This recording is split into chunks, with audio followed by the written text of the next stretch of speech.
Grizzlies fans know it's the team that gives you the edge. Big River Steel does too.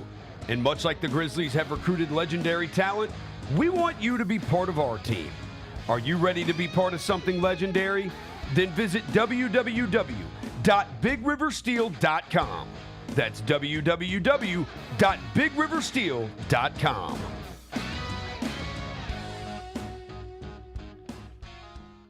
I risk my life to tell y'all these truths. Cat Williams is back. Brand new material, a new tour, and the same legendary laughter he's delivered for decades. Nick Cannon got 136 children, Jesus. Did you know that? Always classic, always Cat. White people are friendly. You can call them at 3 o'clock in the morning with the wrong number and they won't even be mad at you. Hello? No, I'm sorry. No Shaquita here. The Golden Age Tour, March 6th in FedEx Forum. Get tickets at Ticketmaster.com. Grizzlies fans, dunks, dimes, and no-looks are great on TV, but nothing compares to catching them IRL. And that starts with buying tickets at Ticketmaster, the official ticket marketplace of the Memphis Grizzlies and the NBA. Ticketmaster gets you to the game so you can catch every highlight in person. From seeing your favorite Grizzly stars up close to hearing the squeak of the sneakers on the hardwood. Put that jersey collection to use and get tickets at Ticketmaster. There's no better brag than saying you saw it live. See you courtside, Memphis.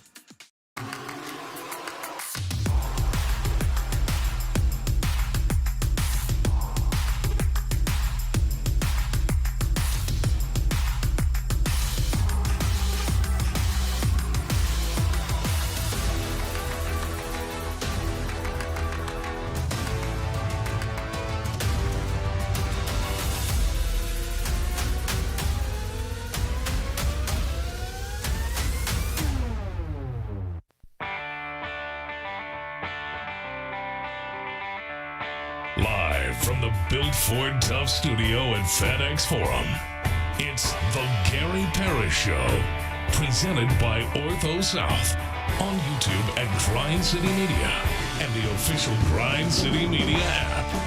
Now, here's your host, Gary Parrish.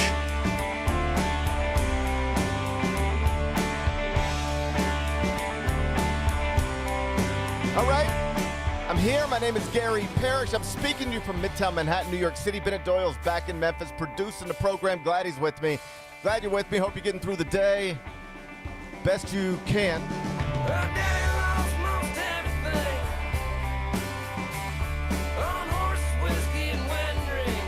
And I hope you care more about prospects than wins, because if so, Wednesday night was a good night, man. Did you see that Darius Acuff Jr.?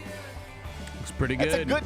That's a good, man, if there were ever a night to increase your lottery odds, it's on a night where Darius Acuff Jr. did something like that. People are falling in love, and I hope you heard what Sean Miller, the Texas coach, said about him. Because, I don't know, it made me raise my eyebrows. We're going to play it for you here in a second. First, though, let me set today's schedule for you. In the next segment, about 20 minutes, Michael Wallace is going to join me. He, of course, senior editor, Grind City Media. I'll talk all things NBA with him, including the showdown that happened last night here a few blocks from me. Oklahoma City and the Knicks played a basketball game. The reigning champs won it. Shai Gilgeous-Alexander showed up in some kind of, I don't know what that was, but he looks good. He looks good whatever he wears, I think. Talking to Michael Wallace, we're going to do it in the next segment. Finish talking to him, take a break, come back. 5 more things you need to know. Which one we're going to discuss? 5 previously undiscussed stories among them. Penny Hardaway's Tigers going to be back inside FedEx Forum tonight for the final home game of the season. Their opponent is USF. Those Bulls have already secured at least a share of the American Conference regular season title. They're going to be trying to secure the outright championship tonight against a Memphis program that is on a 6-game losing streak, that is in danger of missing the conference tournament, and that is bleeding money. Whew, that's a sad sentence to say out loud. Jeff Calkins has a column, Daily Memphian. It's headlined, "Is this going to be Penny Hardaway's last game inside FedEx Forum?" This is where we're at.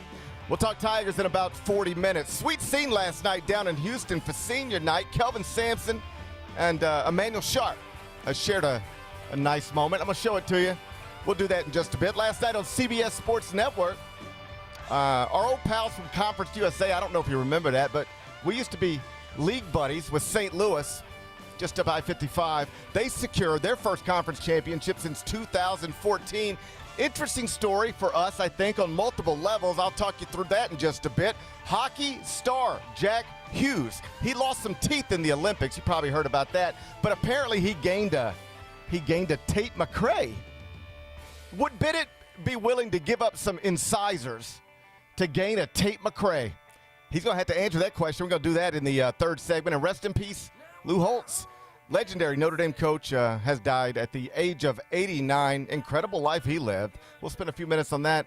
We'll do it during a segment we call 5 More Things You Need to Know. Then we'll eventually do GP's carry out, and we'll call it a day. So that's the rundown. We got a lot to get to, but I did want to start with your Memphis Grizzlies because game 61 of a scheduled 82, it was played last night in downtown Memphis. Once again, the Grizzlies did not win, so in some ways the Grizzlies actually won. Final score, Trailblazers 122, Grizzlies 114. Drew Holiday led all scores. He had 35 points, added 11 assists, 5 rebounds. The Grizz were led by Jalen Wells, 24 points. Only 8 dudes played on the second night of a back-to-back for the home team. The result was the expected and, let's be honest, desired outcome. No surprises in FedEx Forum last night, Bennett. So the Grizz are now 23-38 overall, 12-18 at home. The Tigers, by the way, we're going to get to them later, but they're 10-5 at home.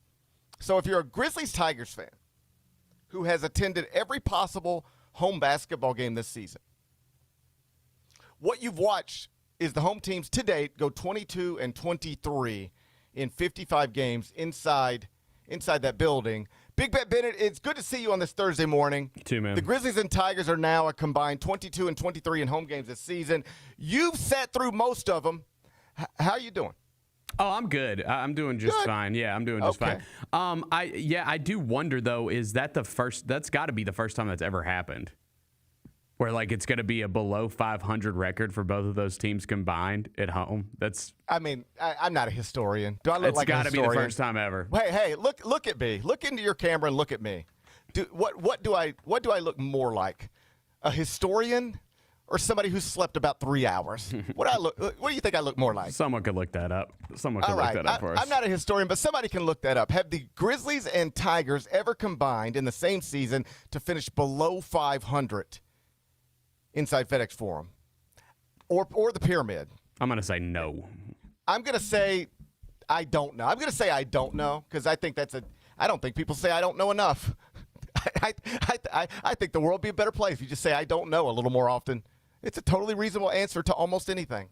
You don't have to have an answer for everything. I love saying I don't know. I don't know most stuff. So when people ask me usually about something I don't know about, you know what I say? I don't know. I don't know. Google it. Look it up. Or talk to somebody who knows more stuff than me because I don't know the answer to what you're asking me. So have the Tigers and Grizzlies ever combined in the same home season to finish below 500? My official answer on March 5th is I don't know, but somebody could look it up. Either way, I was just worried about you. You sit through most of this stuff. Are you okay? Oh, yeah, I'm good. I feel great. All right. I had a good time last night. Hey, if you need an update on the standings, I got you. The Grizz are 23-38 through 61 games. That equates to the 8th best lottery odds for the 2026 NBA draft, which brings me to Bud Walton Arena. Woo! I know you were focused on Grizz Blazers last night, Bennett, but did you see Arkansas, Texas at all? Because Darius Acuff Jr., oh, buddy, he did it. No, I did not catch any of it last night. So, anyway, 28 points, 13 assists, blowout win for Arkansas over Texas. John Calipari post-Kentucky is doing undeniably better than Kentucky post-John Calipari. We can have that conversation another day. Either way, Darius Acuff, again, 28 points, 13 assists. He is already Arkansas's all-time leader in points for a freshman in one season. He will soon become Arkansas's all-time leader in assists for a freshman in one season. He'd probably get that in, 4 or 5 more games, maybe 2 the way he's playing lately. He is obviously a projected top 10 pick, but the man who coached against him last night thinks if you have him outside of 1, you might be wrong. We'll get to that clip in a second. He's leading the SEC right now in points per game. He's leading the SEC right now in assists per game. He's averaging 22.2 points, 6.4 assists. And I think we all know John Calipari has coached some incredible guards throughout his career. Derrick Rose, Tyreek Evans, Shai Gilgeous-Alexander, John Wall, Jamal Murray. We could do this for the next 20 minutes, but you get the point. Either way, what I'm about to tell you is true. John Calipari is also one of the few people in this world who has ever coached multiple MVPs at the NBA level. And one of them was Derrick Rose. He played at Memphis. The other was Shai Gilgeous-Alexander. He played at Kentucky. And Darius Acuff Jr. is averaging more points than both of them averaged in their 1 years of college, and more assists per game than both of them averaged in their 1 years of college. I'm not going to pretend to know whether he's going to be a future NBA MVP. If that's where you're setting the bar, that's a weird place to set it. That's a high bar. But what I'm telling you right now is true. Derrick Rose was not a better college basketball player than Darius Acuff Jr. Shai Gilgeous-Alexander was not a better college basketball player than Darius Acuff Jr. And I think I knew that even before what happened last night, because we talked extensively last week about Darius Acuff Jr. after he had another incredible game midweek in the SEC. But then last night, Sean Miller, he's the Texas coach, he sat down in front of some microphones, and he started talking about Darius Acuff Jr. and what he had just watched and what he had seen on film. And it's about 2 minutes, so bear with us. But I thought this was interesting, particularly if you're a fan of an NBA franchise that's, going to be picking in the top 10. Let's watch it, Kyra. I'm just going to make one statement here. Usually a guy like Acuff gets, too much credit or too much respect as a young player in college basketball. That can happen sometimes when a guy is that highly touted and certainly has this bright future beyond college like he does. But in my time, and I'll just go 34 years, I've never seen a point guard better. And when people talk about, who's going to be the number one pick in the NBA draft or who's the best player in the conference, just for a perspective, and I think our conference is great, he averages 25 points a game. I'll just start right there. He shoots 40% from the three-point line. He leads our league in assists. I think he's the first player since Pete Maravich who's led our league in both points and assists. If you look at Arkansas as a team, the best thing they do is they never turn the ball over, and that's because he has the ball in his hands 80% of the time. His assist-to-turnover ratio is astonishing. And not until you actually are in the game and you feel his presence. The adage of a point guard makes the game easier for his teammates. He's a textbook prime example of that. I just have never been on a court where one player at that position is any better than he is.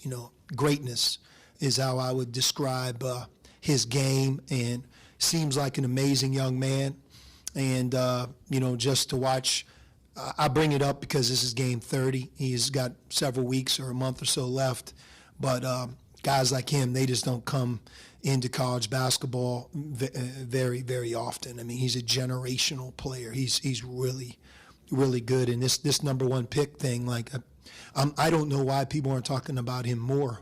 I can't imagine anybody better. Bennett, what do you think of that? I think that you better hope, because I think we had talked about, you want to be in that top 7 if you want to get a shot at Acuff. I'm thinking now you probably want to be in the top 5, maybe 4. I think that's where this is trending. Just everything, it keeps, every time he plays a game, and more tape is out there, it's just people rave about the kid, right? I tell you this, I published a mock draft at CBSSports.com 2 days ago, and I'd update it right now if I could. If I had the time, I'd update it right now. Because of, he continues to do things that aren't normal for people his age at this level of basketball. And each week it seems to be getting better and more undeniable. And then it also matters to me what Sean Miller just said. I'm going to tell you why in a second. But first I want to tell you something that I bumped into last night on Twitter. There's an account called OptaStats. So it's like at OptaStats on X, Twitter, whatever. And they just always have like real interesting, I don't know, nuggets is what you call them in the TV industry. And here's one I saw last night. Right now, Darius Acuff Jr. at Arkansas. He is averaging 22.2 points, 6.4 assists, while shooting 43.7% from three and recording an assist-to-turnover ratio better than 3-1. Now, let me make sure you got that. Darius Acuff Jr.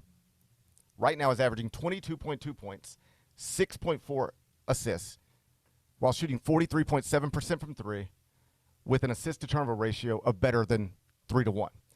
According to OptaStats, no Division I player has ever posted numbers that good in each of those categories in the same season while appearing in at least 75% of his team's games. Acuff is on pace right now to be the first ever in the history of college basketball. What are we talking about? Yeah.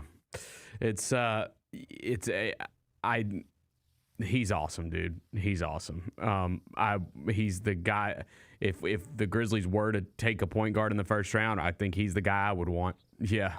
I wasn't making it up last week. This blizzard that was up here, it's gone now, but it was here last week. It kept me home. And every night, in some form, we had basketball on television, and my wife and my boys were right there with me.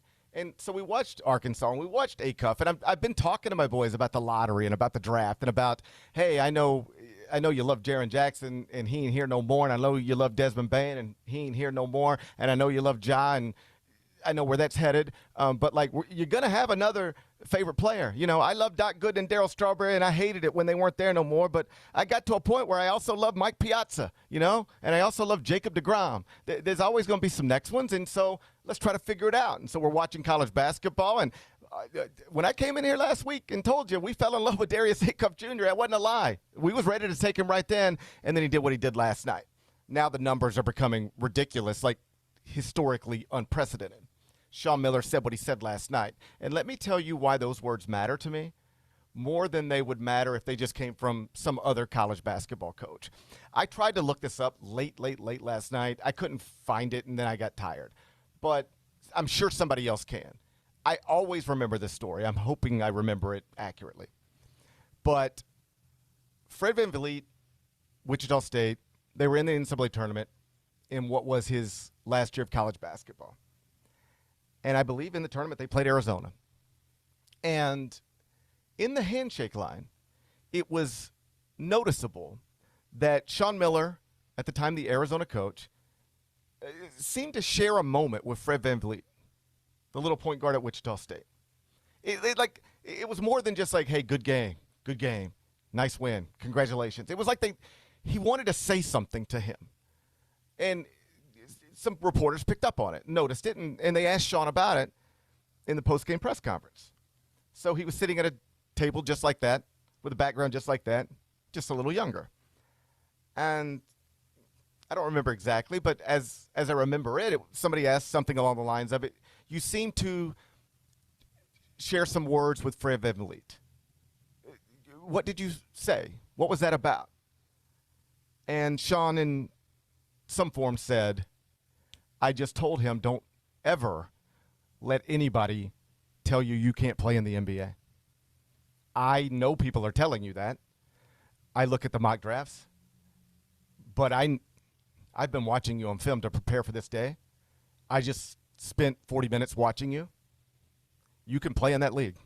I know what that league looks like. I've coached players who were there. You can play in that league, and do not ever doubt yourself. Because if I'm the first one to tell you, then I'm happy to be the first one to tell you. But if I ran an NBA franchise, I would want you in it. I would select you. Those are made up words, but that was the sentiment. Sean said it in his own words, but that was the sentiment. And that always stuck with me. And then the draft came. And Bennett, do you remember where Fred VanVleet was selected? I want to say late first round. Not at all. Second Nobody round? picked him. Really? 0. He was undrafted? I didn't realize that. He was undrafted. He had a draft party. You can find this because I saw it on YouTube last night. He had a draft party, like he had a draft party. And he wasn't drafted. It's like having a birthday party, but nobody sings happy birthday, you know? Mm-hmm. Or I think probably even worse. Or at least it would be for me. Like, this is how different I must be from Fred VanVleet. I wouldn't even have the draft party because I would be so scared of that moment. Mm-hmm. All right? Of what I would interpret as humiliation in that moment. I wouldn't even have the party because I'd be scared of that. But this is probably why he's Fred VanVleet and I'm me. He had the party, and it didn't go his way. And he stood up in front of his family and his friends and everybody else, and he said, hey, this is rough. Again, I don't remember the words exactly, but I'm telling you the sentiment, but I'm going to be all right, and we're going to do this. And you can Google Fred VanVleet, look at his Wikipedia page, but he's an NBA champion. He has more than $100 million on contracts. He made it. And I have never forgotten that Sean Miller was the person who first said it out loud. I don't know what you guys are talking about, that he's too little or not athletic enough or whatever. That guy's going to play in the NBA, and he's going to win games for people in the NBA. And if you can't see it, then maybe you don't need to be doing this for a living. But I see it, and I wanted him to know it in case other people aren't telling him enough. And now Fred VanVleet is, he's exactly what I just described him as. He's a champion. He's a wealthy man. He's a relevant and impactful NBA player. Sean Miller saw that, and he said it out loud in a press conference after watching him play in person. And last night, he said something about Darius Acuff Jr. after seeing him play in person. And if they don't move the needle a little bit, I think it probably should. I'll ask Michael Wallace about it next.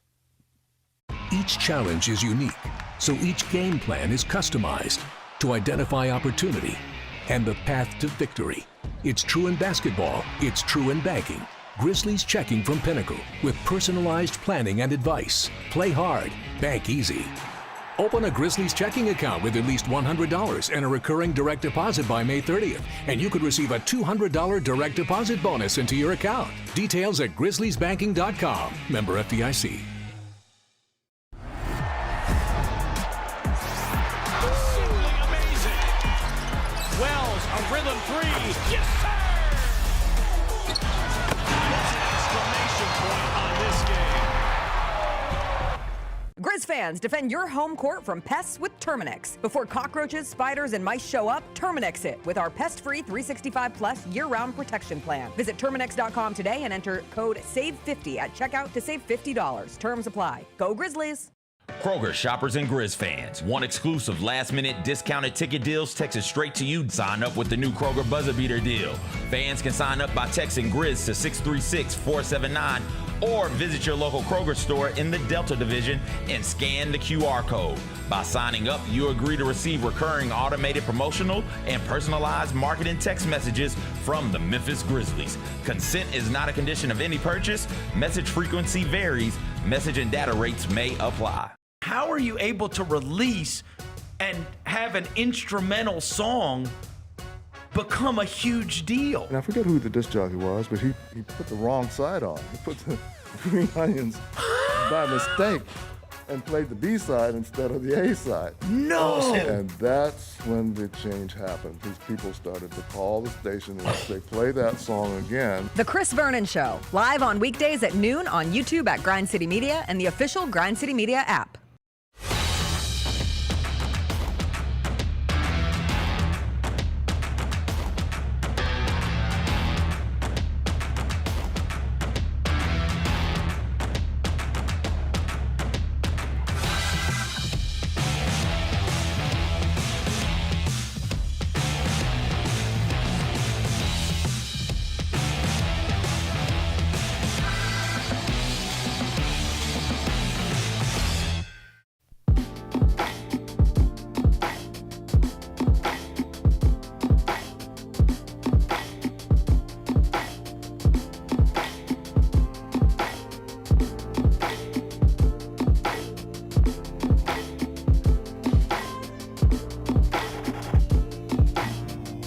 Welcome back, Gary Parrish Show, presented by Ortho South. I'm in New York City. Bennett Doyle's back in Memphis inside the Built Ford Tough studio, and I'm joined now, as I am on Thursdays, by Michael Wallace, senior editor, Grind City Media.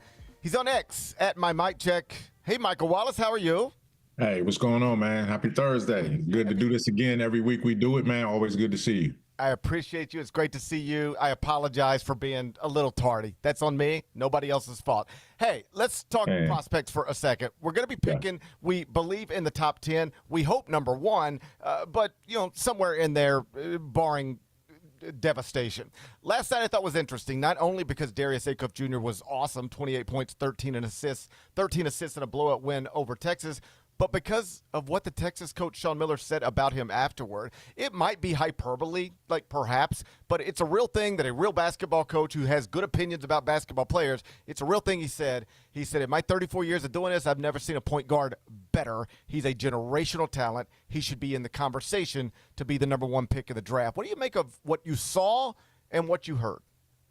You know what? Again, that was a phenomenal performance. I was able to see it, in replay and highlights. I wasn't able to see it live. I was watching the Grizzlies in that situation. But at the end of the day, man, when you have an opposing coach say that and give that kind of lofty praise, number one, it's respect for the both programs. I mean, it takes a great deal of class and wherewithal to be able to be in Sean Miller's position. But obviously, to also see a generational type performance that Acuff put on last night is just amazing. So what you're seeing, though, and I think underneath all of this, Gary, is I don't know what the line of questioning was, but it seems like, okay, it's Peterson and then everybody else that has to figure out a way to unseat Peterson as the number 1 pick, right? So last week we were talking about this, and it was another, who was it? Was it Cal talking about? No, that was the Arkansas point guard last week, but it was somebody else that had a great game, and we were saying that this guy, his performance was unbelievable. He should be considered the number 1 prospect as well. So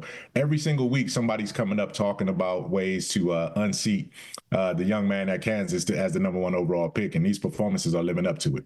Yeah, Darren Peterson, and it doesn't help his case that he's coming off of a 3 of 18 performance, and a loss at Arizona State. So the last thing we've seen from him was bad, and then the season being as uneven as it's been, in the lineup, out of the lineup, sometimes for confusing reasons, that hasn't helped anything. And then meantime, A.J. DeBonsa's doing unprecedented stuff at BYU. Darius Acuff Jr. is doing unprecedented stuff in the history of college basketball. Peterson had a hold on this at one point. He no longer has a hold on this. There are smart basketball people who would just rather look at the young man, let's just say in Fayetteville, who wants to be out there every day, who will clearly play every minute you ask him to play, who seems like an awesome competitor and is a top-shelf athlete, and, oh, by the way, he can also shoot it. That's the thing, that pops with him. When you see him bounce it out in transition, you can see the Derrick Rose, the Ja Morant, that type of athlete moving. But then he also shoots 43% from three-point range. So the flaws that sometimes these incredible electric athletic guards have, it is not a flaw for him. He can shoot it like a shooter, but then he can bounce it and get where he wants to get to like a top-shelf NBA athlete. He's special. Yeah, those are all the intangibles that you need. Those are all of the, checkpoints that you want to check off. I mean, does he have the size, the length, the range, the athleticism? Yes. Yeah, can he score against, elite NBA competition? Because, again, as good as the SEC can be on any given night, those games are, 2 times a week, right? In the NBA, you're playing against elite guys every other night and sometimes back-to-back and 3 and 4 nights. And is he going to be able to bring that? And, there's a reason why I was reminded that, hey, we were just talking about a guy like this last week. It was him. It was Cal talking about him last week. And now you got opposing coaches talking about him now. So, yes, he's definitely played his way and performing his way up into the top 4, top 5. And we'll see, right? We'll see. There's still a lot of time, man. Guys don't really pad their NBA resumes until we get to the tournaments. And then after the tournaments, there's another level that you go to when you get to the combine. And as we saw, Cedric Coward was kind of a mystery and a rumor for a long time because he didn't play. And then he got to the combine and exploded. So, different guys have different layers and opportunities to either, define themselves or redefine themselves in terms of their stock when it comes to this NBA draft. And we'll see if this stuff sustains. On March 5th, to your point, 2025, I don't think Cedric Coward thought he was going to be in the NBA on March 5th, 2026. I think Duke thought Cedric Coward was going to be playing this weekend. Like, this is really where his life – if you went to his life on March 5th, 2025, you know what it's supposed to be on March 5th, 2026? He is getting ready to play against against North Carolina this weekend in Cameron Indoor Stadium. That's what this is supposed to be. So, yes, things can change in the pre-draft process. You made this point in recent weeks as we were talking about this stuff. On March 5th, 2008, Derrick Rose was not going to be the number one pick in the draft. That was probably going to be Michael Beasley. But then, the pre-draft process happened. But before that, the NCAA tournament happened, and D. Rose went on like an all-time great. People forget this because of the way it ended. Chalmers for the tie. KU wins it. Derrick Rose had one of the all-time great NCAA tournament runs, and that combined with, let's just say, Michael Beasley doesn't interview so well. Those two things combined to have the Bulls select D. Rose number one. But on March 5th, it was not necessarily guaranteed to go that way. You said something a second ago I want to bring us back to. Yes, Darius Acuff Jr., he's only asked to play 2 games a week until the conference tournament or outside of a Maui situation. And that's way different than the NBA, where you sometimes have to play 3, 4, maybe even 5 games in a very short amount of time. I have heard from NBA people more than I used to hear. And me and Vernon talked about this the other day as Omax got his contract. Like, being available, having a high motor, wanting to play, never tapping out, like that is something that should be in the scouting report or in the evaluation, particularly in a league where from top to bottom, with few exceptions, it seems to be a problem. And if it's not a real problem, it's certainly a narrative that these guys don't want to play as every game or either aren't capable of playing every game. And so when you can identify prospects who seem to want to, and the numbers suggest that they do, it meant something to me last week or the week before when Darius Acuff Jr. came on television after an overtime game, and I think it was Scott Van Pelt or somebody else was like, you played a billion minutes, and it almost felt like they were setting him up, like, to talk about Darren Peterson, because it was like, there's some players are, not playing that much these days. And there you are. And he was like, man, I ain't worried about the NBA draft. I'm not worried about my stock. I play for Arkansas. I want to win basketball games for Arkansas. All that stuff will be there when I get there. But, man, if there's a basketball game tonight, I want to play in it. I want to play as much as I can, and I want to win it. And that matters. I love hearing that. And I don't even care if it's bullshit. I love hearing it. It's what I want to hear. And that becomes, for me, if I'm drafting, that's now a part of the evaluation. I want to feel like I'm drafting somebody who wants to keep the main thing. He wants to play basketball every day and would die if he couldn't. I think that mindset is now more important than it's ever been. Just expand on that if you can. And he's coming from a program being coached by a guy who's a master at knowing when to say, what to say, and why to say it at the right time to the right people. So Cal will have this guy not only prepared for what it takes to be an NBA player, but also prepare for what it takes to win the interview room, win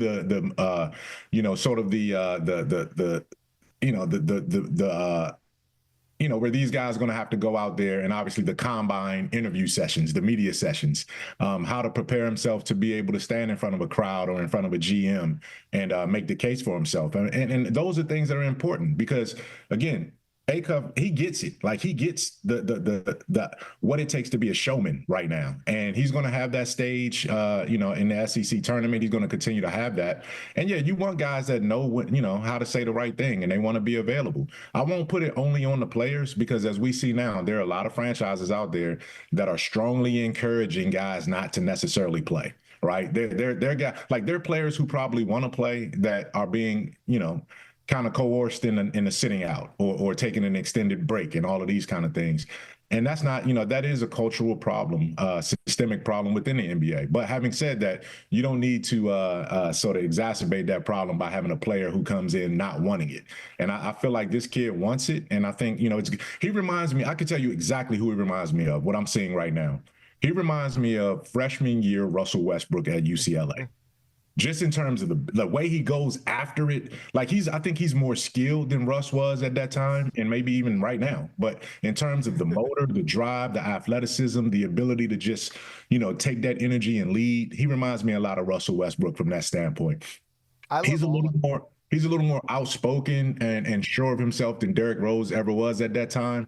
But in terms of the explosion, you see that. You definitely see that. But he reminds me a lot of Russell Westbrook the more I see him. When he just bounces it coming up the court, like you can see, it looks like the way D Rose used to bounce it coming up the court. I love all of it, and this mattered to me too. And then we'll move on. Last night, Sean Miller, the Texas coach, in addition to all the stats and all the historical, unprecedented things that he noted, at some point in those 2 minutes, he said this, and he seems like or sounds like an amazing young man. That mattered to me too. And not just because he said that. It's because you don't have to say that. You can just talk basketball. Like, I don't know that I've ever really chimed in on whether I think Cameron Boozer is an amazing young man. I've heard nothing to suggest otherwise, but I don't think I've ever even, weighed in on that. I just talk about him as a basketball player. But Sean Miller went out of his way to say, and he sounds like or seems like an amazing young man. Yeah. He didn't have to say that. He could have just been talking basketball, but he said it. And here's why it matters to me. Sean Miller's from Pittsburgh. You know who else is? John Calipari. They've known each other their entire lives. They're the people who talk to each other every day. If you ask any college basketball coach, name the 5 coaches you talk to, text with most common. For Sean and for John, they would be each other. They would be on the list. And for Sean to say, and he seems like or sounds like an amazing young man, to me that means Cal has been saying, and like Sean, he's the best. He's the best too. That's part of the evaluation too. If I'm running a franchise, I make note of what Sean Miller said because I know where that came from. That came from Cal. And as a former John Calipari beat writer, let me put this out there. He doesn't talk that way about all of his players. I've heard him say the opposite. I've heard him say, I can't believe I'm supposed to go to a Final Four with this, POS as my blah, blah, blah. Like, I've heard the other side of it, and I know that John's been telling Sean, Darius Acuff, I know what you're seeing on film, but he's also like an amazing A-plus young man too. And if I'm running a franchise, that matters to me. Yeah, and it should matter because then you're talking about character. And these guys, man, these are still young men, 18, 19, 20 years old, right? So there's still a lot that they need to build. They also are handling wealth and fortune and fame for the first time in a long time at this level. In a lot of ways, man, they've already made it. Like, some guys at this stage, they are already NBA-ready superstars, and they haven't bounced the ball in the NBA yet because of the coverage, because of NIL, because of all of these things where it's not that much of a difference to a 20-year-old having 5 million versus having 10 million or 15 million. There's not a difference, right? You done bought up the whole video game system. You done tricked out your ride. You got your family on. Like, you putting everybody down with 5 million. How much is 10 million going to change your life at that point? It's not. So they already are living at a certain standard. So to have that kind of humility and to have that kind of character that people are vouching for, that's going to be really, really, really important, because when you get to the NBA, the fun is there, but it's all about business, and things can turn quickly. Do you imagine that the Grizzlies expected to be right here with Ja Morant 7 years into drafting him? No. You don't expect to be here where you're trying to figure out what our next steps are.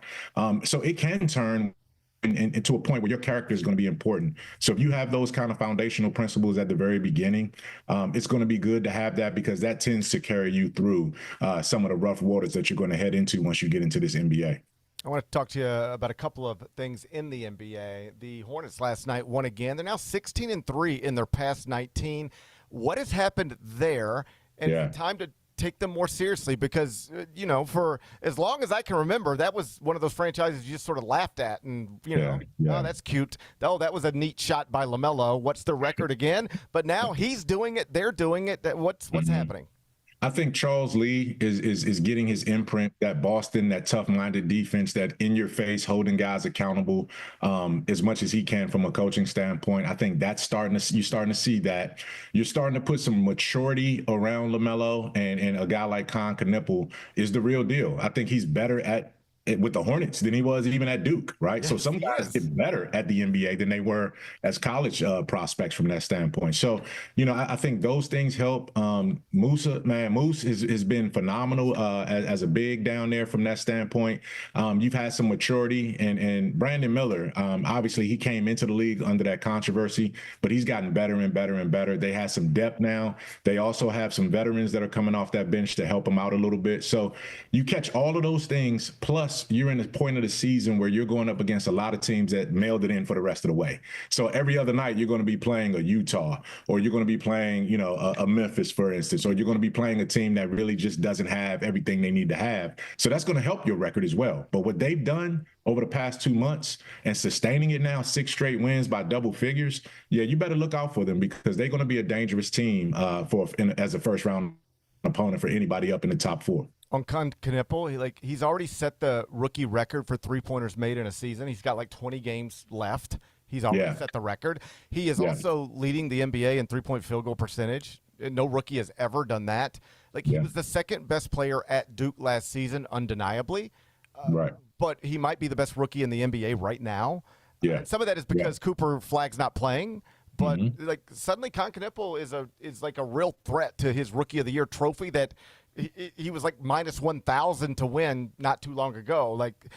People are going to look back at that 2025 Duke team and be like, you had him, and you didn't win the whole thing. That's going to be I love John Shire, and I think he is going to win one soon, maybe in a month. But if he doesn't win one soon, it will start to pile up on him, because I'll just keep it simple. He didn't win it last season. If he doesn't win it this season, both of those teams at certain points were ranked number 1 in the country, and both years he had the best player in the country, at least in terms of college basketball. So you better get the trophy. Last thing before I let you go, Oklahoma City last night, here just down the street from me, they beat the Knicks in the Garden. Was that a finals preview? ESPN certainly tried to set it up like it was. I don't think so. You still got to, make me believe it in the Knicks right now. I think that there's certainly an Eastern Conference Finals contender. They should be there. But with the way Detroit is playing, with the way, Cleveland has come on strong, Boston, if Tatum comes back, or even if he doesn't come back, it's not an easy path for the Knicks. So I think Oklahoma City could get there, but I don't know if the Knicks are ready yet. And if they're not, you just fired Tibbs because he couldn't get you to that next step. And then you might not even get back to the conference finals, in this situation with Mike Brown. So where are you? But I do like the fact that New York is relevant again in basketball, and they're a championship contender. It's just not going to be easy at all on that side. And Oklahoma City could tell you the same thing, because San Antonio has their number right now. And then Denver obviously pushed them to 7 before they got hurt. So it's not going to be any easy cakewalk for either one of those teams getting through the playoffs. That's what makes it intriguing, man. So I'm looking forward to it. But Shai Gilgeous-Alexander, man, when he's right, there's no one in the NBA like him, and I think he had to remind people of that after all missing the time that he's missed coming up into this point. That is Michael Wallace, Grind City Media. Make sure you follow him on X at @MyMicCheck. You're the best. I appreciate it, buddy. I'll see you when I get back in town. I'll talk to you next week. Hey, definitely, man. Safe travels, brother. Bye-bye. Michael Wallace, Grind City Media. Did you see the Mike Brown press conference last night, Bennett? No, I didn't see it. He said after the game, this is the type of thing he might get fined for. After the game, he said something along the lines of, it was perfect. It starts out as a compliment, and then it goes where it goes. He was like, I tell you, man, Shai Gilgeous-Alexander, he is just the best. He's the best at making it look like he got hit. I mean, nobody's better at it. And he does it with a straight face. It was perfect. It was a good delivery. It might cost him $25,000, but it was a good delivery. Oh my God. And there was one last night that I saw the clips for that is so it's outrageous. Oh my God. It is the word.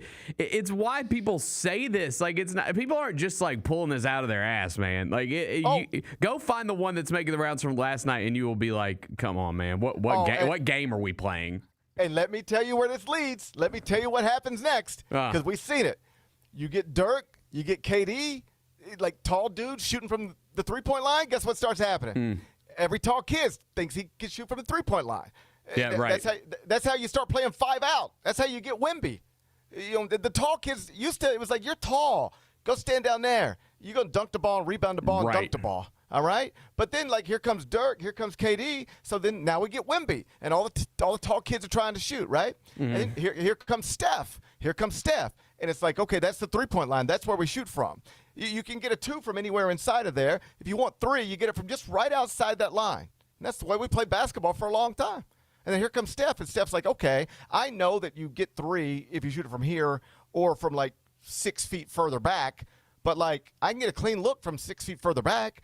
I can make that shot, and if I can make that shot, then they got to guard me all the way out here. And if they got to guard me all the way out here, oh, buddy, we just opened this whole court up. Let's go win 1 billion championships. Okay? So now guess what happens? Every 11-year-old ain't trying to shoot from 20 feet. They're trying to shoot from 25. And guess what? They're better at it than they've ever been. All right? Yep. Now guess what comes next? The flailing. Every 11-year-old in youth basketball is drawing fouls nonstop. Yep. And I don't think, I'm not picking on Shea here. I used to hate it when James Harden did it. Now, he did it differently. James Harden would do the head thing, like throw his head back every time he drove. Shea, it's like the limbs. It's like just throwing your legs and arms everywhere right after you take the shot. No, I don't think anybody else plays basketball the way he plays basketball or moves the way he moves. You know, sometimes you'll run into those videos on wherever you run into videos, and it's like they have it blacked out. So you can't see who the player is, dribbling, moving, passing, shooting, dunking, whatever. Mm-hmm. But you see the movement. So you just see the way this thing is moving, whatever that account is. Here's what I'm telling you. I would get Shai Gilgeous-Alexander right every time. Every time. I would be able to look at that, and I don't see the uniform. I don't see the face. I don't see the legs. I don't see the hair. It's just a black outline of this basketball player moving on a basketball court. Yep. And I'm telling you, every time I would go, well, that's SGA, because nobody else moves like him. Nobody else plays like him. So on some level, I respect it because it is brilliant. He's a brilliant basketball player. He is. And what appears to be a first-class, awesome face of the franchise. I am a Shai Gilgeous-Alexander fan, but I understand when people are like, come on, man. Is this really, like, you seem more interested in drawing a foul than getting a basket. I know you're often trying to do both at the same time. We understand, but sometimes it looks like you're more interested in getting a whistle than getting a basket, and it might be brilliant in pursuit of basketball victories, but it ain't the most fun thing to watch. No. And I'm a basketball fan, and I just like watching fun basketball, and the way you do it ain't the most fun. I get that. He's in some ways like the Floyd Mayweather of basketball. Like, you can look at him and go, I get it, man. You're amazing. Nobody else could do this. You're incredible, but it ain't the most fun thing to watch. That's what people said a lot about Floyd Mayweather. I understand you're a defensive genius, maybe the best to ever do it. I got it. But it ain't that fun to watch. And a lot of people say the same thing about SGA as a basketball player. Yeah, and I mean, it also is just like it slows the game down. Like, nobody wants to watch a bunch of free throws. It makes it less tight, like the viewing experience, you know? So that's why I don't like it. All right, let's keep an eye on Mike Brown's, just if there's a place where you can look up Mike Brown's fine history, just keep refreshing it because it could be coming soon. But it was a good delivery. He delivered it well. It was one of those. It's like it almost felt like a Norm Macdonald joke. Like you set it up, you feel like it's going one way, and then boom, it's right back the other way, and it just lands perfectly. I tip it a hat to Mike Brown. I thought he handled that well. When we come back, put it off as long as I could. It's time to talk Tiger basketball. USF's in town. Tigers, last home game of the season. Jeff Calkins wrote the column, so I don't want nobody to clip and act like, would you hear what GP was asking on his show? Jeff Calkins, if you want to, this is Jeff Calkins. He asked the question in a column, Daily Memphis, and he said, is this the last game for Penny Hardaway at FedEx Forum? I'll ask Bennett what he thinks. We'll do that next. Gary Parrish Show presented by Ortho South. With living in luxury at Southland Casino Hotel, the good life is closer than you think. Members get 1 entry with every 100 points earned playing on their Lucky North Rewards card, plus 1 free entry daily. Win free play at our hourly drawings, and don't miss our Saturday grand prize drawings in March. You could win a home theater package, premium massage chair, an outdoor jacuzzi, and $250,000 cash. Luxurious prizes await at Southland Casino Hotel. Must be 21 or older. Play responsibly. For help quitting, call 800-522-4700. Fridays at FedEx Forum just got a whole lot more fun for the family. With the Family Friday ticket offer, a $35 game ticket gets you a $10 food voucher and access to pregame shoot-around. Additionally, for every 4 tickets purchased, you get an autographed item from the Grizzlies vault. Capture moments that last a lifetime for birthdays, youth groups, and other family-friendly celebrations. Visit Grizzlies.com/Friday to grab your tickets today.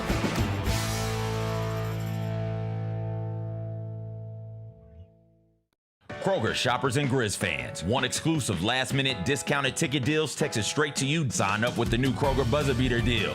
Fans can sign up by texting Grizz to 636-479 or visit your local Kroger store in the Delta Division and scan the QR code. By signing up, you agree to receive recurring automated promotional and personalized marketing text messages from the Memphis Grizzlies. Consent is not a condition of any purchase. Message frequency varies. Message and data rates may apply. Thanks for showing up, Memphis. Nothing compares to catching your Grizzlies IRL. And that all starts with buying tickets at Ticketmaster, the official ticket marketplace of the Memphis Grizzlies and the NBA. Ticketmaster gets you to the game so you can catch every highlight. Put that jersey collection to use for the next game and get Grizzlies tickets at Ticketmaster. Whether they're here at FedEx Forum or on the road, Ticketmaster's got your back when it comes to scoring tickets. And there's no better brag than saying you saw it live. Jeff Dunham, Artificial Intelligence, his all-new tour. Jeff Dunham. You're the other white meat. How can you be so smart on one hand and so stupid on the other? Well, you're half of it. I realize I could have avoided all this years ago with one simple word. I do not. Silence! Don't miss a Memphis. Friday, April 10th, FedEx Forum. Tickets on sale Monday, September 29th at jeffdunham.com.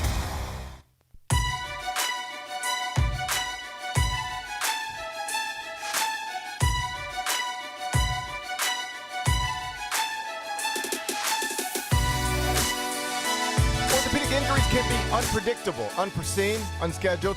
Ortho South understands this better than anyone. Since your injuries don't make appointments, you don't need to either, and that's because Ortho South welcomes walk-ins during the weekdays, in the evenings, and even on Saturdays. So next time an unforeseen injury makes an unscheduled appearance in your life, visit orthosouth.org to find your nearest urgent care location. Just walk in, and Ortho South will take care of everything, especially you. Learn more at orthosouth.org. That's OrthoSouth at orthosouth.org. Now, I got 5 more things you need to know.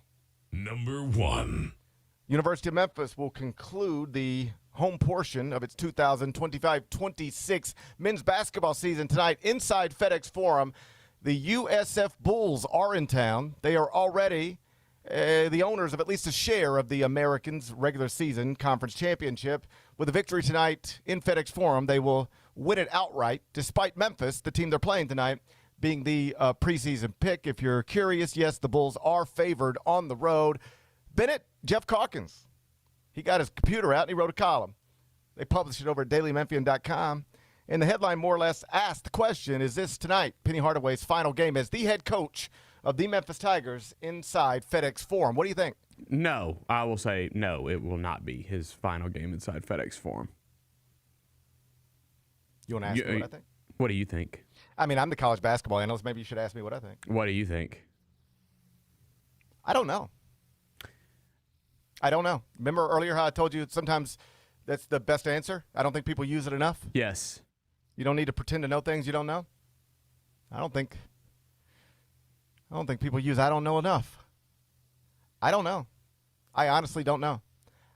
And I guess I never knew. But if you'd asked me a couple weeks ago, I would have told you, I think I know. I did think I knew. I thought he was going to endure this really bad, disappointing, all over the place season. Not his first bad one, but definitely his worst. And I thought he'd come back for next season with clear standards that would have to be met, with different personnel around him, and we'd get a year 9, and we would all know going into it. He'd be the face of every hot seat column you read on every internet page you clicked on. And we would all know that Penny Hardaway heading into year 9 would be once again the best funded basketball coach in his conference, and thus should be able to buy the most talented basketball roster in his conference. And on paper, everything should say, if he built the roster right with the money given, everything should say he's expected to win it. And then if he doesn't, then it's over. And he would understand that going in, and everybody else would understand that going in. Like Bobby Hurley has been the head coach at Arizona State longer than Penny has been the head coach at Memphis. And Bobby Hurley means more to college basketball than Penny Hardaway meant to college basketball, because Bobby Hurley's national champion, all-time assist leader. But Bobby Hurley doesn't mean more to Arizona State than Penny Hardaway means to Memphis. But here's my point. A lot of people thought Bobby Hurley was going to get got after last season. I don't know whether I should say this or not, but I just say it because it's true. I randomly last February got put on a Texas Tech Arizona State game on CBS Sports Network. Like, hey, sideline reporter, could you go to Lubbock? And I was like, it was one of those deals like, instead of coming to New York next week, can you go to Lubbock instead? And like, broadly speaking, I think if humans are given that option, you want to go to Lubbock or New York City, you'd pick New York City most times. But I was like, man, I see the same these buildings. I look at them. The New York skyline is beautiful. Like, there's postcards of this stuff. I see it more than I see my neighbor's house. And so I was like, man, I'll go to Lubbock. I'll go to anywhere. I just want to see something different. Then I checked into my hotel in Lubbock, opened up the curtains, and I was like, man, I should have just stayed in New York City. New York City looks way better than Lubbock. But I had a good time. I went to a great Mexican restaurant. I had a wonderful time. I look forward to going back someday. Here's my point. Arizona State got beat. I want to say it was like a double overtime game. The crowd was great. JT Toppin, Christian Anderson, they were great. Bobby was missing his best player, Jaden Quaintance, who was also his highest paid player, who's going to be a lottery pick in this next draft. He's now sitting on the bench at Kentucky in street clothes because he's still not healthy. And I could just see how it was taking a toll on him. And they lost the game. And I just remember I sent him a text message, and I was just like, hey, man, I know this is, I know you're going through it, but you've done like some incredible. By the way, keep in mind, he's going through all this while his brother just won back-to-back national championships. That's probably not. I know he's happy for his brother, but like, I bet that's a complicated thing. Just like when Bobby was a great college basketball player and Danny was struggling, I know that was a complicated thing. So I just sent him a text message because I just could see it, wearing him out. And I just that was somebody I remember. I have a vivid memory of this. I don't remember basketball games I was at, attended and actually wrote columns about. But I have a vivid memory of watching the Final Four at my dad's friend's Bernie's house. It's like me and my dad and Bernie. And that's when Bobby Hurley and Duke upset UNLV and they win the national championship. And that's a memory for me. Mm-hmm. And so Bobby Hurley's been a figure in my life for a long time. And I saw it just wearing on him. And I sort of sent him a note, and he was very appreciative and whatever. That's not the point. The point is this. They brought him back. Part of the reason I thought to send that note is because I thought his career there was ending. And suddenly he and his family are going to have to find a new place to live. And that means his kids are going to have to relocate and leave friends. And I think sometimes people don't recognize that when it comes to coaching changes. It's not just you fire a coach and he disappears. You usually fire a coach and he gets a lot of money, yeah. But his kids have to leave their friends, their school. That's not easy. My kids have grown up around everybody they've ever been around has always been there. They haven't had to bounce around city to city, meet new people. I'm appreciative of that. Not everybody who has the career that I have has that experience. So I don't take it for granted. So all these things, so I just sent that note because I thought it was over. I was like, hey, man, you look. But they brought him back. But they brought him back with clear standards. We're going to bring you back, but if you don't do boom, boom, boom, boom, boom, then it will be over after next season. And as we sit here right now, it's going to be over very soon. Bobby even over the weekend or earlier in the week when they upset Kansas and Darren Peterson, and it's a big celebration. They stormed the court, and Bobby publicly talked about it. He said, listen, we all see the writing on the wall. We know what's coming. We understand the deal. I knew I had to have a great season this season. I didn't have it.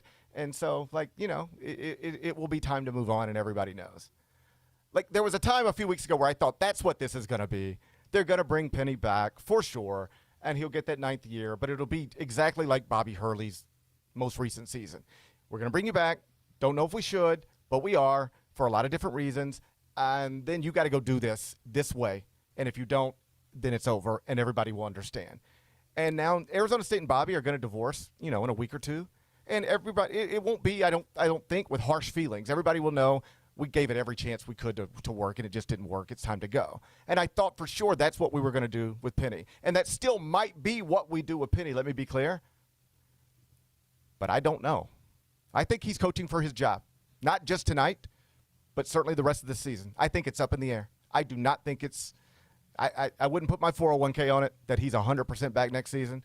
I think it is very much up in the air and will be determined by how these next few games play out. So I guess I'd put it this way. If you love Penny Hardaway and want him to be the coach next season, get down to FedEx Forum tonight and support him like he asked you to on Instagram, because I do really believe he's coaching for his Memphis coaching career at the very least throughout the rest of this season. Number 2. Houston beat Baylor last night in a Big 12 game that shouldn't matter to you. But there was a sweet scene between Kelvin Sampson and Emmanuel Sharp, and it came on a night after I just consumed a column from my colleague Isaac Trotter at CBS Sports. He is one of the young guys coming up in this business. Like, if you're trying to look for the next great thing, like the guy who's going to, once I'm out the game, and certainly while I'm still in it, because he's my colleague right now, like he's got a bright future. He's really sharp, works hard, and he's talented. That's a great combination. Anyway, he did a column that was interesting and even surprising to me, though I live the sport every day. I hope you didn't see it, because I'm about to ask you, and I want to get your honest answer. I didn't see it. Okay, good. In college basketball, there are 5 conferences that are recognized as power conferences. It's the Power 4, SEC, Big 10, ACC, Big 12. But then the Big East is also considered a power conference in basketball. So if anybody ever asks, is the Big East considered a power conference? The answer is yes among people who do this for a living. So 5 power conferences. You can add up all those teams.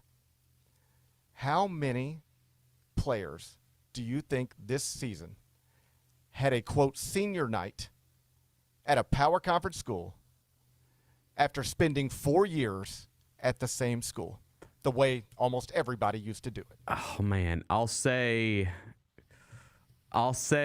okay, so that's, what are we saying? How many teams are in these leagues? 18? There's 18 in some, there's 12 in others. Let's just do, on average, call it 15 times 5. Yeah. So what is that, 74? What is that? I'm not even going to do the math and make myself look stupid, but let's call it 15 times 5. Okay. That's how many teams?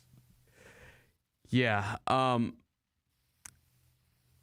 Okay, so 75 teams. I was going to say 75. I just didn't want to mess up and have to put a math table behind me in the studio the way I make Bennett talk in front of state capitals. I'll say 28.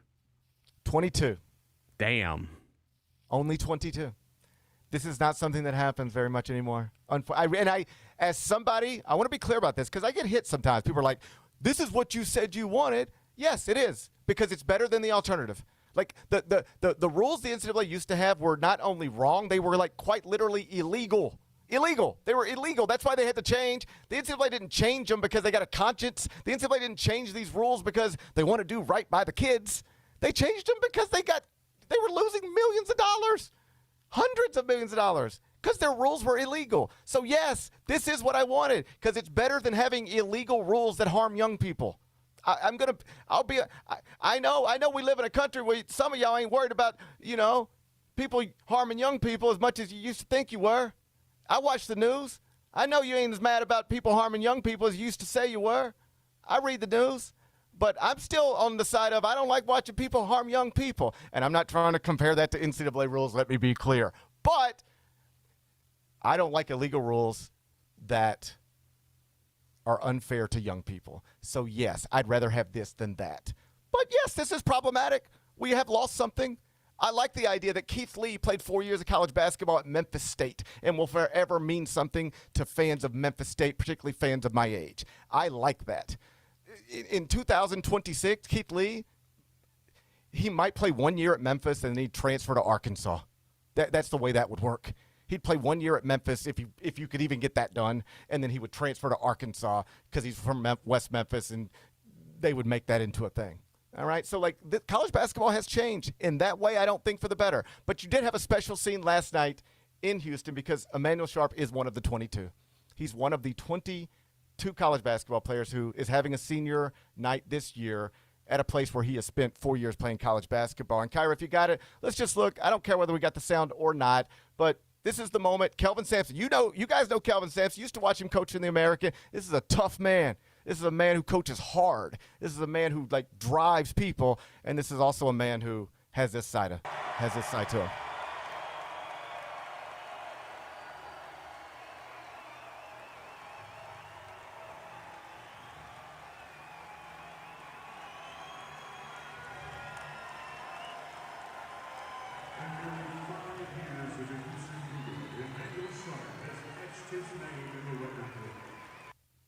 Man, I can't even watch that without like getting a little messed up myself. That's sweet. That's what it is. That's what it's supposed to be about. It's not always about that. But when you can see a coach and a player connect in that way, those tears were going both ways. Kelvin had them. Emmanuel had them. Emmanuel, of course, is the player who in the national championship game couldn't get a shot off at the buzzer. Man, if I could write any script for the rest of this college basketball season, but put the pen in my hand, I would write it with Emmanuel Sharp, ball in his hands, in the final seconds, national title game, and he gets the shot off and buries the shot. Wins a championship for Kelvin Sampson. That's the best story we could write. That's undeniably the best story we could write. So after the game, that happens. Houston wins. Kelvin then is in a press conference setting, and I know I'm playing you a lot of clips, but I think these words are great, man. Here's Kelvin Sampson talking about Emmanuel Sharp and just sort of the way he recruits players and guides players and spends time doing the job that he does. Kyra, if you got that, let's play that. Our fans reacted when they heard that all our kids graduate. All our kids graduate every year. Every year. Our graduation rate is probably over 90%. Because I can count on one hand the ones that haven't graduated. Quentin Grimes didn't graduate. Marcus Sasser did. Jamal did.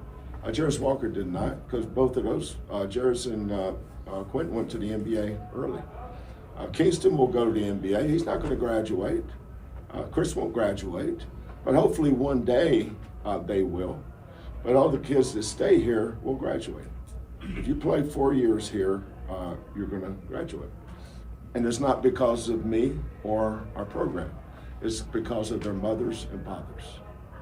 I had a great college coach. He had nothing to do with me graduating from college. That was my mom and daddy. And Emmanuel's mother and father are both college graduates. So is Milos's. So is Kingston's. Chris's. These parents today are invested in their children like never before.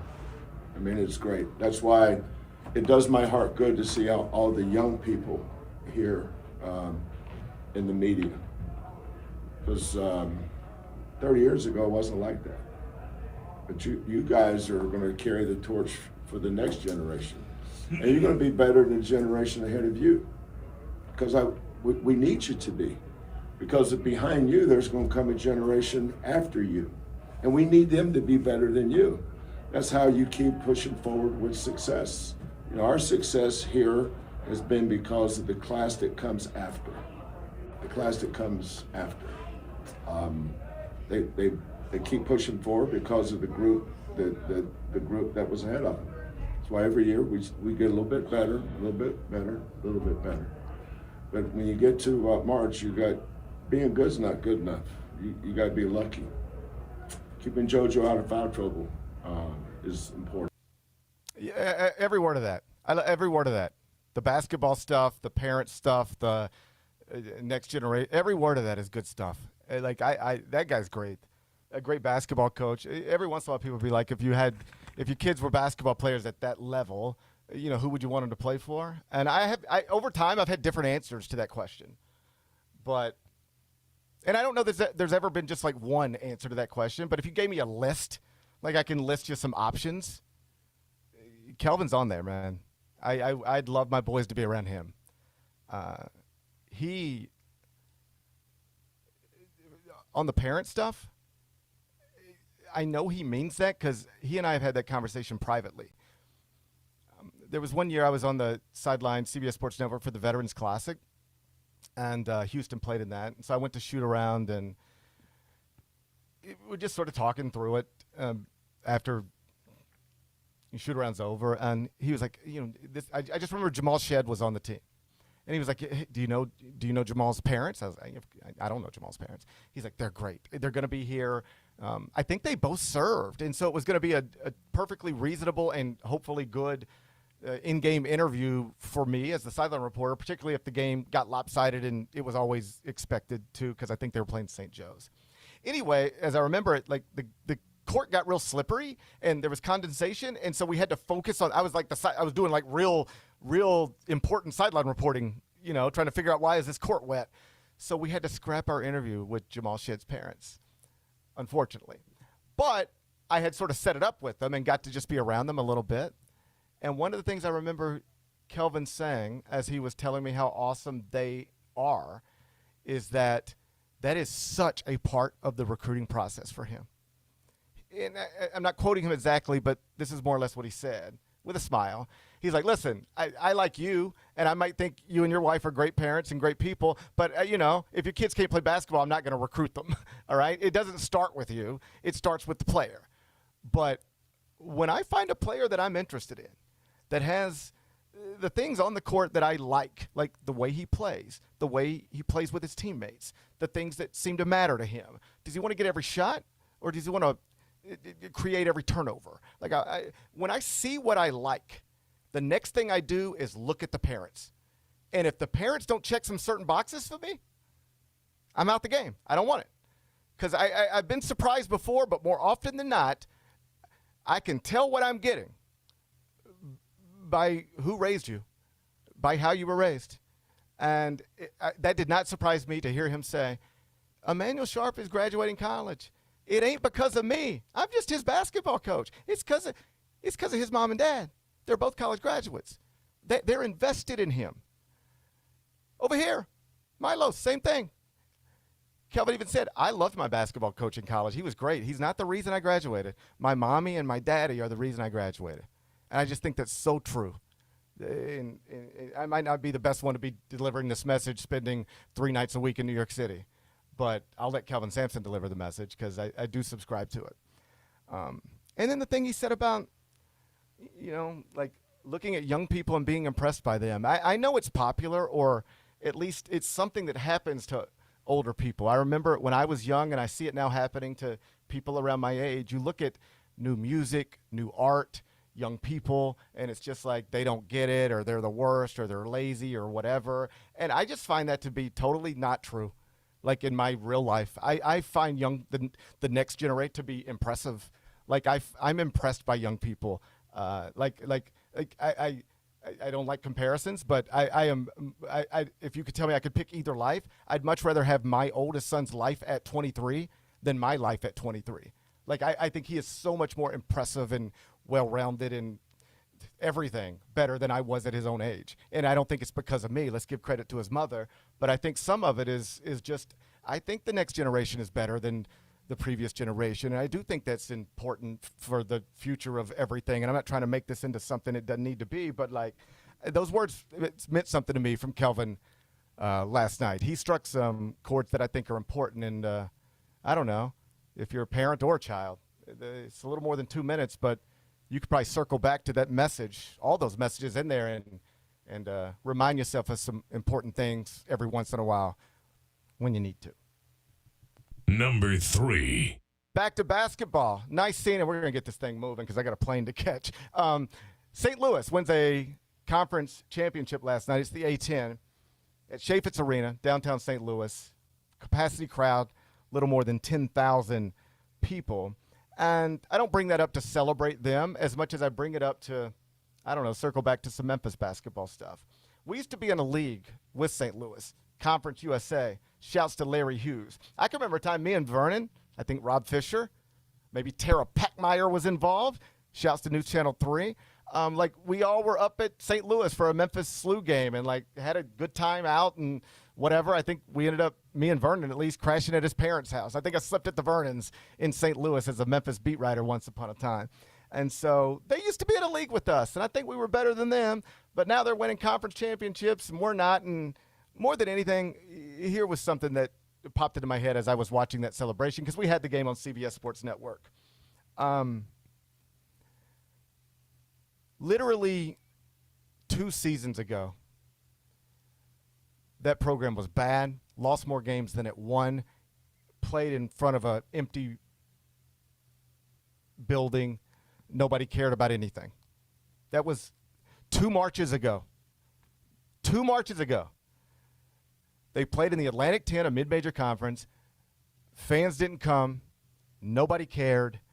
And they lost more than they won. Then they fired their coach. They made a change. And they hired a great basketball coach. And less than 2 years later, they secured a conference championship.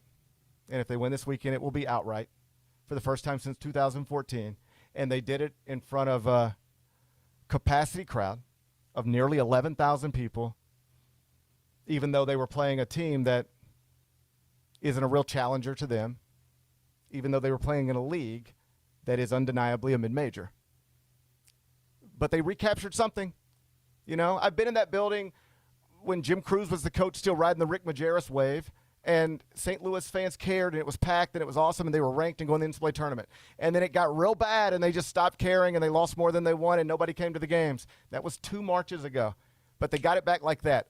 They just had to – they pulled the plug on a bad thing, and then they made a great hire. Now, they might have to make another great hire because Josh Schertz might be on the way out after 2 years. But I just thought that was interesting. That's how quickly you can get it back if you make the right hire. Basketball programs, you're always one bad hire from going the wrong way quickly, one great hire from getting it back usually pretty fast. And so don't ever forget that. I know these are rough times and nobody ever wanted to get here for Memphis basketball fans, but St. Louis, just a little north of you, that's a pretty good example of how quickly it can get turned around, even if it feels like it's a long ways off. The right coach with the right support can flip it pretty quickly. St. Louis, great example of that. Number 4. Big Bet Bennett, you sent this to me. Jack Hughes is our Olympic star. I think more than anybody else perhaps comes out of the Winter Games as a – if you didn't know who he was 2 months ago, now you probably do. Isn't that fair? Wouldn't you say that's true? How about this? 2 months ago, I could not have told you who Jack Hughes is. I could have walked in that studio and you said, GP, did you see what Jack Hughes did last night? And I'd be like, what show is he in? I wouldn't have known what you were talking about. But now everybody knows Jack Hughes because he won a gold medal and he got some teeth knocked out. Yep. Now he seems to be official with Tate McRae. Yeah, I mean, he's really kicking Canada's ass over these past couple weeks. Woo! Yeah, dude. I mean, to beat them in the gold medal game and then steal their biggest pop star, that's rough. That's rough. Here's my question for you. And I know, or at least I gather, based on very surface level research, he and Tate McRae, they might have been hanging out. You know, since before the Olympics. They might have been hanging out. But best I can tell, they weren't official until post-gold medal minus some teeth. My question for you, would you be willing to lose, let's just say, 2 incisors for a Tate McRae? Yeah. You're married, Bennett. The answer is no. Oh, I thought you meant like in like some fantasy world. No, I was asking you, just like as my buddy and my producer. In real life, no. Okay. In real life, no. I would never do that. Yeah, I'm glad you clarified that. But in fake life, where you're younger, your beard's a little better trimmed, if we're being honest, and you are also totally available because you have not yet found the love of your life. Eventually, you're going to find the love of your life. All right. Her name will be Kara, but you haven't met her yet. All right. So this is all.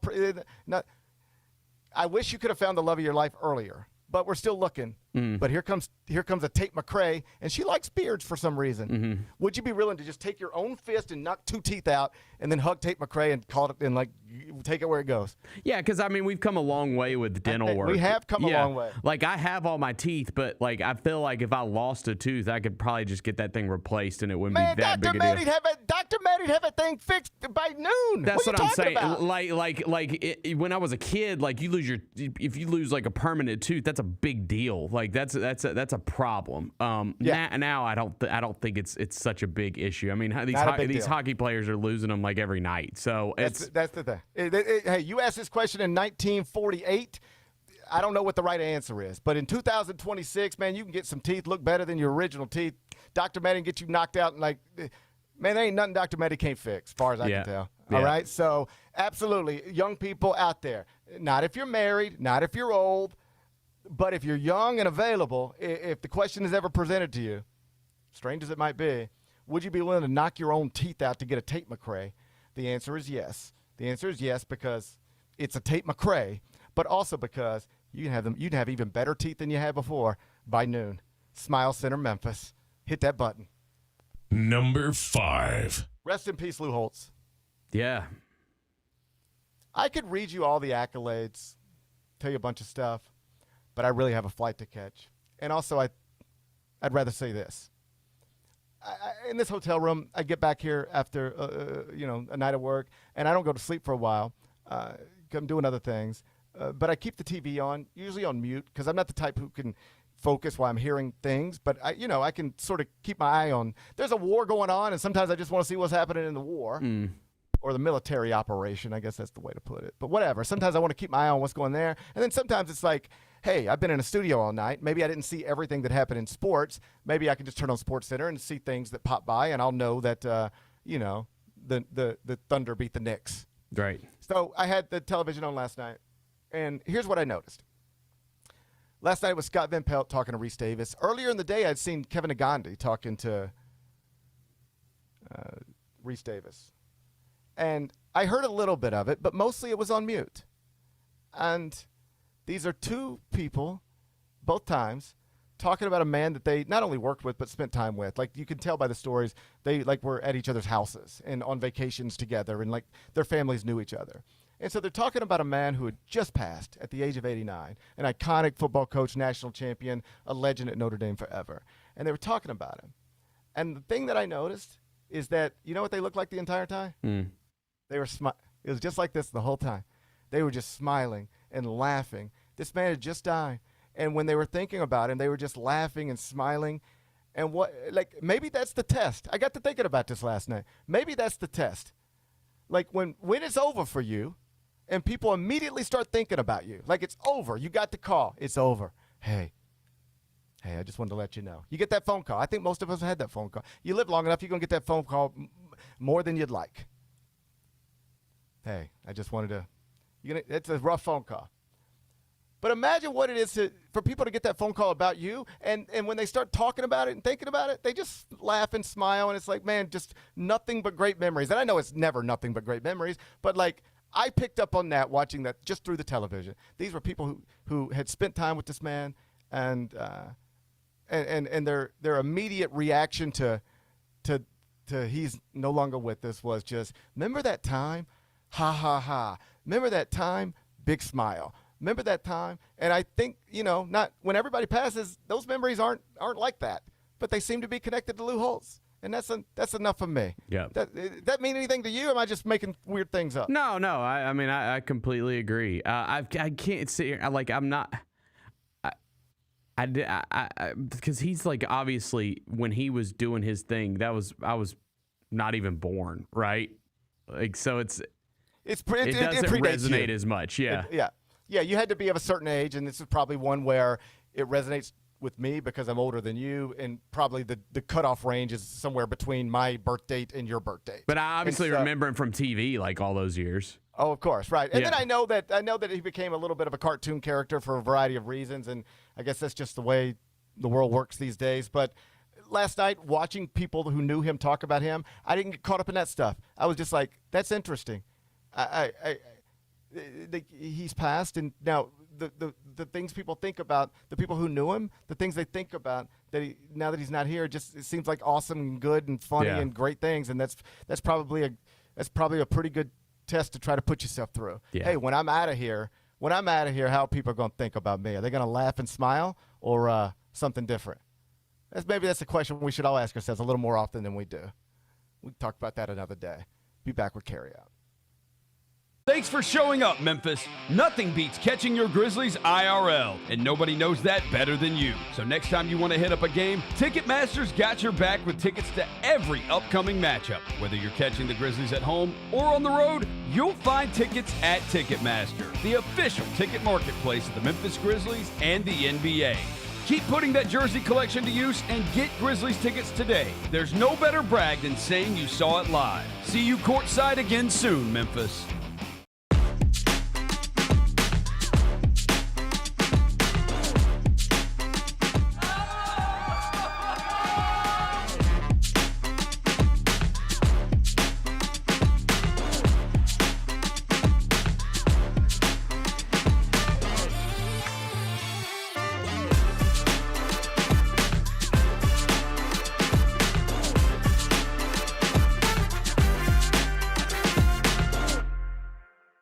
Grizzlies are proud to team up with Prime Global Group, a company on a mission to redefine real estate investment.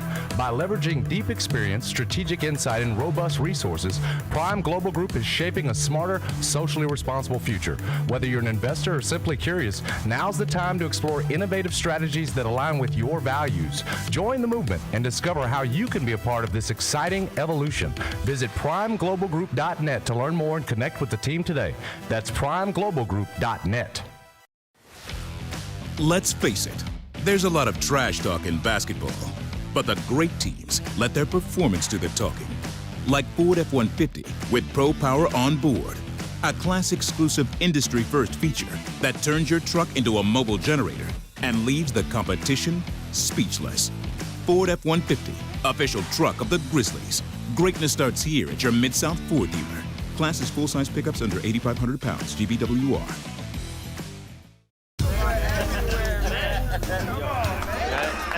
Now that's the new edition way. I feel like there's another level we can take it to. What you think, Mike? 2 steps ahead of you, Slick. What's good, bro? What you doing, man? I'm in. Woman, you don't even know what I'm getting ready to ask you. Here's the vision. All 3 of us on the same stage every night. Gonna go crazy. No barriers, no separation. It'll be like 9 kings and a queen. The next level starts now.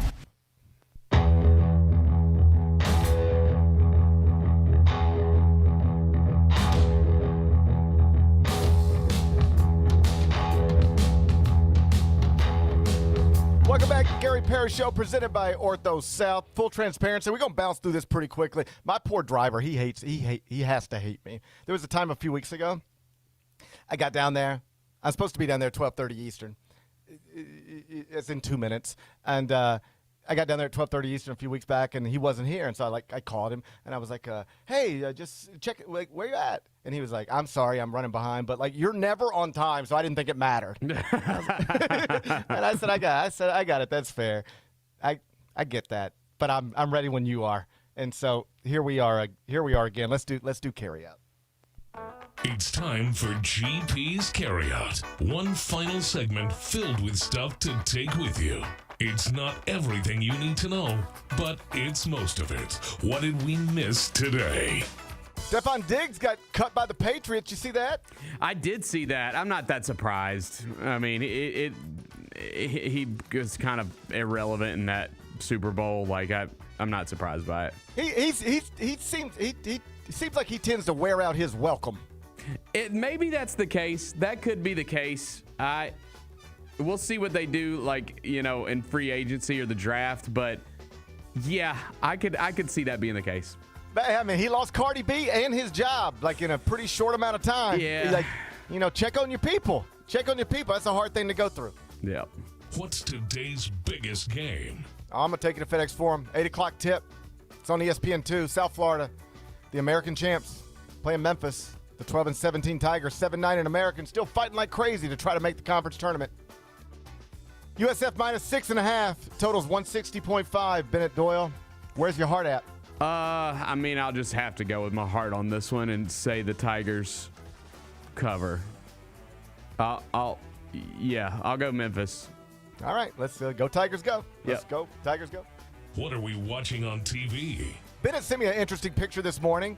I figured it slot in real well right here. It was our King LeBron and Timothy Chalamet having a private screening of Marty Supreme together. And I think they did they did the podcast, the LeBron Steve Nash podcast, and he was on it with them. It was actually pretty funny listening to them. I have never not been entertained or never not enjoyed Timothy Chalamet being interviewed. I think he's great. I also like that he's a big sports fan, or at least he acts like a big sports fan. I mean, I know he is, but he at least when he gets in those settings, he always knows what he's talking about. Like he is at least prepping for it. Okay, I think the truth is in the middle. I think he's a huge basketball fan. Yep. Clearly a huge Knicks fan. Yep, we know that. I bet you Timothy Chalamet would bump into Wally Zerbiak and be like, Wally, because he watches Knicks games every night and Wally's on pre and post, just like Vernon's on pre and post. Right. Just like I know Justin Timberlake could bump into Chris Vernon anywhere in the world and he would be like, Verno. And it would be because he sees him on TV every game, right? Mm-hmm. And that's the way like Wally would be for Timothy Chalamet. So, I know he's a big Knicks fan. I think it got a little overstated when he was like on game day and he was talking about Billy Napier. I don't think Timothy Chalamet has a great grasp for Billy Napier, but you know what Timothy Chalamet is? I made this point in real time. He's an actor. He's an actor. If he can learn how to be Bob Dylan, you don't think how he can learn how to be a game picker on a television show? He's just acting. Was just like, hey, tomorrow you got to be Bob Dylan. Okay, I'm going to prepare for that. Tomorrow you got to pick games on TV and sound like you know what you're talking about. Okay, I'm going to prepare for that. He's just an actor. That's all he was doing there, but I do think he loves the Knicks. Either way, I like him, and I love our King, so go check that podcast out. And Marty Supreme, I did confirm this. You can now stream it at home. You have to rent it and pay a price, but, it's available. You can do it. What's the best thing we've read? Dan Walken, our buddy over at Yahoo Sports, had a column about Magic City Monday, that thing that's turned controversial. Yep. The Hawks have said we're going through with it. We're going to do it. Whether Al Horford or Luke Cornett wants us to, we're going to do it. Dan Walken decided to write about it. You know what Dan Walken said? Go for it. He said go for it. He said everybody needs to relax. And I think this is important coming from Walken because it's Walken, Right. He tends to not like things. And I say that as somebody who loves Dan Walken, but, sometimes he didn't like stuff. And he also has boots on the ground, not necessarily in Magic City, but in Atlanta. That's where he has lived for a long time. And he said, hey, I don't care I don't know what all of you think about it outside of Atlanta, but here in Atlanta, we're all in on the joke. We all smile about this. Everybody else needs to relax. If you ain't from here, you probably don't understand. And I can appreciate that. So go Magic City Monday and go read your column. Dan Walken, Yahoo Sports. What's on tap for tomorrow? Well, tomorrow's going to be Friday. If I catch my flight, I'm going to be in studio. Yeah, you better hurry. Jessica Benson's going to join me. Should be a fun show. Looking forward to it already. Enjoy the rest of your day. We'll try to enjoy mine. We're going to meet back here tomorrow at 10 one way or another. Till then, be careful, be kind, be good. Rep your hood.